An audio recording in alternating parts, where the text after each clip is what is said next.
Suurri kun karaa sooshaal miidiyaa suuraa as gubbaarratti argitan kana karaa sooshaal miidiyaa qananii karaa tiktookii gadi ba'ee jira. Namoonni baay'een ishiidha ishii miti jechaati jiru jechaadha. Kaleessa maaliif akka gadi ba'uu didee har'a dhokatee suurri kun eessa dhufe eenyutu poostii godhe kan jedhamu amma ammaatti wanti beekameen jiru. Egaa ashamaa akkam jirtu hordoftoonni seenaattu nagaa waaqayyoo siniif haa baay'eetu akkamisaati kana geessanii ani nagaa kooti. Sinis akka nagaa keessan taatan abdii guddaan qabaa. Egaa warroonni maatiin aan taane maatiin naaf taa'ee asuma subscribe gochuun dagatinaa siin jedha. Egaa har'a maal qabattee dhufte jechuun keessan hin oolu. Egaa har'a waa'ee dhimma qananii waan sooshaal miidiyaa irra deemaa jiru kana walumaan arginaa jirra jechaadha. Egaa yaada koommoo xiqqoo ishii waan natti fakkaate tokko ibsachuu dhufe. Egaa viidiyoo kana aga dhumaatti na faana tura isiniin jedha. Egaa obboloota koo akkuma beekamu kaleessa ishiin miti feekidha jedhee tanan bira darbe jechaadha. Osoon tiktookii laala jiru garaa tiktookiitiin suura qananii kana arge. Egaa wantoonni baay'een ishii miti jedhanii ijoollonni baay'ee wal eekamaa jiru jechaadha, waliif falmaa jiru. Egaa suurri qananii kun ishuma tiktookii ishiis ishuma maaliif akka isaati kana gadi ba'e rabbiif haa beeku. Obboloota koo hammallee waaqayyoo dhugaa micayyoo kana haa baasu. Maaliif jennaan egaa guyyaa guyyaadha waanuma addisiitu ba'aa deema jechaadha. Kaleessa osoo Andu'aalem mana hidhaati hin bahin dura suurri wayii bahee ture. Dabadabamtee turte, qaxaqaxaa ture, wantoota garagaraati jechaadha. Obsaa jenneetuma zim jenne jechaadha. Waan dubbanne isa jiruttis waan murteessine, isa du'ettis waan murteessine zimuma jenne jechaadha. Har'as immoo suurri kuni bakka dhufe waan fi laftaa beeku kaleessa hundumtuu namoonni baay'ee rifatan jechaadha. Silkii ishii eenyurra akka jiru namni beeku hin jiru. Egaa namaan taphachuu maaltu fidee? Egaa kaleessa mucayyoon kun rakkinarra yoo turte iyyuu kaleessa osoo gaara dhimmi laallatuutti wanta beekan yoo jiraate osoo wanta beekan osoo imanii jiraatanii bareeda. Egaa uummanni hammallee maa inni rakkinni jiru maaltu akkana godhee mucayyoon kun fi suura kaleessa fi suura har'aa wal bira qabanii namoonni baay'ee wal eenyu jechaa jiru jechaadha. Egaa obboloota koo waan baay'ee ulfaatu jechaadha. Mucayyoon kun dabadabamtee fuullillee irratti ta'ee jira. Egaa kana kan faraduu rabbi tokkicha malee nuti beekuu hin dandeenyu jechaadha. Maaliif jennaan bira hin jirru, mana tokko keessa hin jirru, maal takka akkas godhe hin beeknu jechaadha. Garuu immoo gaafa kana arginu hedduudhuma tokko nu gaddisiise jechaadha. Suura kana argee baay'ee tokkoon gaddee maaliif jennaan nama waan taateef sitti dhaga'ama si galee maal taatee duutee namummaan si gaafata. Kaleessa waan xiqqoo haa taatu Oromoodhaaf aarsaa baay'ee hojjette mucattiin tun. Inni har'a immoo mucayyoon kun rakkinni ishii kanaan dura maatiin qananiillee torbee sadiin dura akkan argeetti sooshaal miidiyaa karaa OBN immoo karaa kamii yoon dogoggoruu baadhe dubbatanii turan jechaadha. Gumaa mucaa kootii naa barbaada jedhanii dubbatanii jiru. Garuu namni waa'ee mucayyoo kanaa dubbate tokkollee hin jiru jechaadha. Andu'aalem mana hidhaati bahee innis ergasii gadi bahee wanti inni dubbate tokkollee hin jiru. Mucayyoon kun immoo kichuutti jechaadha. Kaleessa immoo maaltu argamnaani maaltu dhaga'ameeti karaa sooshaal miidiyaa tiktookii ishii dhugaa dubbachuu fi dura ishii miti jedhee tanan bira darbee ture. Garuu ergan gara feesbuukaa deemee suura kana arge ijoolleen waleenyu jechaa jiru. Ishii miti isa miti jedhanii koomentii jalatti wal arrabsaa jiru jechaadha. Gaafa deebi'ee axxaarra'uudhaaf jecha itti deebi'u tiktookidhuma ishiiti jechaadha. Innaa dhugaa dubbachuu fi waan baay'ee nama gaddisiisu maaliif akka ta'e kaleessa yeroo qoratamaa turu eessa ture suurri kun. Is immoo rakkoo ishiirra ga'ee karaa abbaa manaa ishiis haa ta'u karaa dhimmaan biraas haa ta'u wanta akkanaa jira. Jedhanii baasuu qabu ture. Uummanni isa dhageeffachaa jira. Mucayyoo kichuu kana dhabee akkuma gumaa nacee badee hafe mucayyoo kanaas asumaan hafe jechaadha. Waan irra gahan wanti nuti beeknu tokko hin jiru. Kaleessa immoo dhufanii kuni suurri kun gadi bahee jira. Maali eessaa dhufe? Ammam tureeti? Maalirraa ka'eeti suurri kun har'a gabba'uun barbaachise? Maaltu ta'eeti? Kuni gaaffii uummata Oromoo hundaati. Hundiyyuu hundattuu gaaffii ta'ee ture. Ishii miti jedhanii ijoollee wal morkaa jiru jechaadha. Ishuma garuu Egaa suurri shaasheen ishiin uffattellee injira jechaadha gaafa ishuma jechaadha gaafa suura kana kaatu viidiyoo ishiin daladdellee injira eenyu ishii peejii ishii jala jechaadha. Baay'ee ulfaata jechaadha. Dhugaa bara akkamii keessa akka jirru baay'ee nama gaddisiisa. Baay'ee baqa erga kaleessa dhokate miti arras immoo osoo suura kana gabbaasu baatanii amma waa meeqa hasaaba jirra nuti. Egaa mucayyoon kun mana keessa rakkina qabdii hin qabdu wanti nuti beeknu tokko hin jiru. Har'a garuu wanta baay'ee sammuu keenya keessatti xarraxarra. Kaleessa mucayyoon kun rakkina keessa turuu dandeessi. Har'a suura kana gadi baasu maaltu fide? Eessa ture gaafa ishiin duutu san?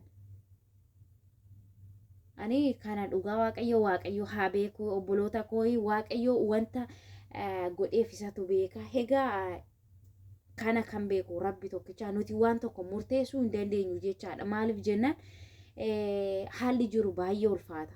Garatti murteessitu si dhima. Baqa mana keessatti wanta akkasii dabadabamti jennee yoo murteessine allii fi manni garaagarummaa qaba. Obboloota koo namni rakkina dhabee miti. Namni mana gaa'ela keessatti hundumtuu rakkina qaba. Rakkina san immoo obsa yoo qabaata furamuu danda'a. Garuu immoo hamma immoo waan baay'ee si xarxarsiisa jechaadha. Akki alaa fi akki gaafa jireenya keessa galtee akki alaa fi akki manaa garaagarummaa qabda. Haa ta'uyyuu malee immoo aga kana qixas immoo irra gaa jedhee hin yaadu. Namni yoo jireenyi namaa ta'uu dide yoo bakka siimi jechuu baate jireenya sanirraa dhiiftee jireenyaan biraa taate. Maaliif jennaan bakka namni mana tokko keessatti obbolaa taateeyyuu tokko gaariidha tokko hamaadha tokko hattuudha tokko gaariidha tokko sobaadha kana jira. Namni immoo alaa garaagaraa walitti dhufe gaafa gaa'ela godhatu gara amala walitti dhufa jechaadha. Wal danda'ee namni amala badaa dhabee miti. Egaa aga lubbuu namaa baasu hin ga'u jechaadha. Waan godhaniifis isaantu beeka. Suura amma wanti baay'ee nu xarxarsiisu ka'e suurri kun eessaa dhufee akkamitti bahee wanta jedhamu Senegalee. Egaa ammas immoo gumaa mucayyoo kana rabbi tokkicha baasu nuti gara itti murteessinu hin qabnu. Egaa abbaan dhumti manaa kun iyyuu yoo dhuguma harkisaa qulqulluu ta'e yoo dhuguma gumaa mucayyoo kana haa ba'u jedhe egaa rakkinoota kanaan dura ishiillee doorsisanillee yoo jiraate gabbayee uummataaf ifa godhuun barbaachisaadha jedhee yaada. Innillee azan irra jira amma gadda cimaa irra jira. Mucayyoon kun egaa suura kana eenyutu kaase? Eessa bahe immoo beekii ishii irratti postotame wanta gaaffii wanta baay'eedha jechaadha. Rabbi tokkichi wanta godheef isatu beeka. Egaa obboloota koo egaa lubbuun namaa gaafa dhalattu duuti garuu immoo akkaataa ittiin duuteetu nama gaddisiisa jechaadha. Har'a jirra jennee boru gaafa dhabamnu kaleessa jirra jennee bakka kaleessa wal agarree har'a wal biraa dhabamu. Biyya lafaa kana irratti hamma jiraattutti gaarummaa hojjedhu darbi jechaadha. Hamma jiraattutti namaafis ta'ee waanuma kamiifiyyuu haa ta'u gaarummaa hojjedhu darbi dhugaa jirtu dubbadhu darbi.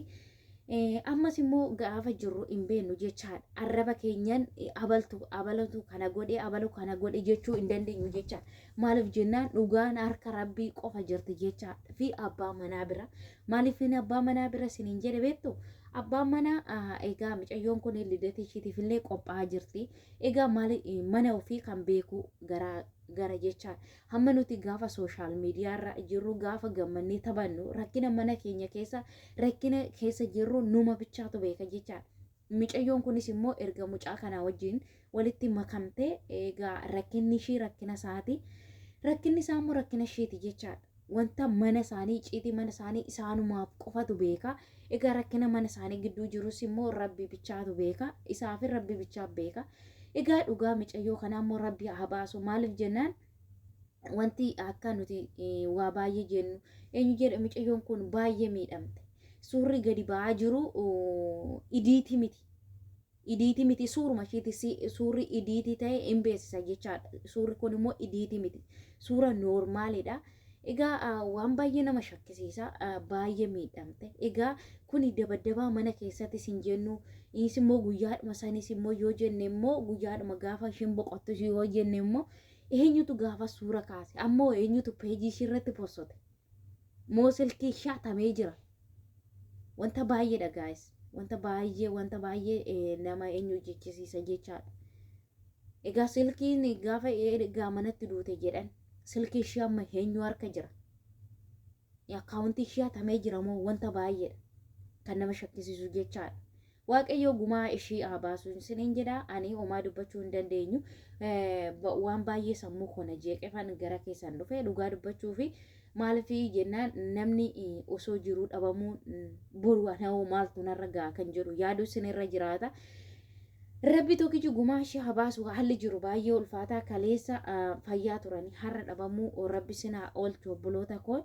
Egaa suura kanarra waan baay'ee akka hubattan abdiin qaba hamma kun jechaadha. Dhugaa dubbachuu fi amma kaleessa guyyaadha viidiyoon kun kan gadhiifame. Egaa uummanni Oromoo hundinuu jechaadha wanta kana maal hundattuu gaaffii ta'ee jira jechaadha. Egaa maatii ishee ammallee gumaa mucayyoo keenya nu baasaa jedhanii jiru jechaadha. Ammallee gumaa mucayyoo kanaa rabbi haa baasu. Wanta nuti dubbannu tokkollee hin jiru obboloota koo. Egaa dhugaa waaqa wanta jechaatu nama harkaa badaa maaliif jennaan gara itti dubbattuuf gara dhiiftu hin beektu. Gara itti murteessitu si dhiba. Gaaffii sitti ta'a. Yaada sitti ta'a. Rabbiin waan hundumaa danda'u furmaata haa fidu isiniin jedha. Egaa obboloota koo dhugaa waaqayyoo anaan gaaffii baay'ee natti ta'e mucayyoon kun baay'ee dhuguma mana keessatti dabaddabamtee ta'e baay'ee ulfaata jechaadha. Baay'ee haalli hamma ulfaatu baay'ee jira jechaadha. Egaa immoo dhoskuun immoo tolee viidiyoo kana maaliif gadi baasanii kun gaaffii uummata Oromooti jechaadha. Egaa obboloota koo rabbi dhugaa mucayyoo kana haa baasu. Egaa viidiyoo koo har'a aga kanatti waan wajjin turtaniif guddaa galatooma kabajamaa isiniin jechuun jaaladha obboloota koo. Egaa jalqaba kaastanii aga ammaa kanatti waan wajjin turtaniif guddaa galatooma isiniin jedha. Viidiyoo hambiraatiin amma walitti deebinutti nagaan naa turaa isiniin jedha. Laayik share gochuu hin dagatinaa. Nagaan naa turaa viidiyoo koo keessatti wanti isin dogoggore yoo jiraadhe dhiifama guddaa sanaaf godhaa. Nagaan naa turaa oolmaa gaarii.